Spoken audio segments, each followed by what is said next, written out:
Hello guys, আজকে আমি তোমাদের সাথে জামাই ষষ্ঠীর একটা ব্লগ শেয়ার করব। তো আজ আবার অনেক দিন পরে আমরা যাচ্ছিলাম দিদুন বাড়িতে। তো আমার ঠাম্মাও যাচ্ছিল আমাদের সাথে, আর আমার বাবা তো প্রায় 1.5-2 বছর পরে আমার দিদুন বাড়ি যাচ্ছিল।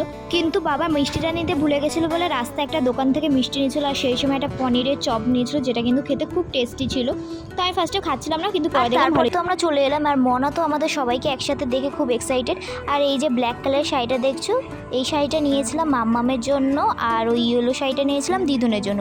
কিন্তু তোমরা ভাবতে পারো যে মাম্মামের জন্য শাড়িটা কেন নিলাম, সেটা কিন্তু জানতে হলে আমার চ্যানেলটাকে সাবস্ক্রাইব করতে হবে, আর পরের ভিডিওটা অবশ্যই দেখতে হবে। তো দিদুন তো অনেক কিছুই রান্না করেছিল, ভাত, 5 রকম ভাজা, কি একটা চিংড়ি মাছ দিয়ে চিচিঙ্গা দিয়ে একটা তরকারি, ইলিশ মাছ, চিকেন, মটনটা মা রান্না করেছিল, চাটনি, দই।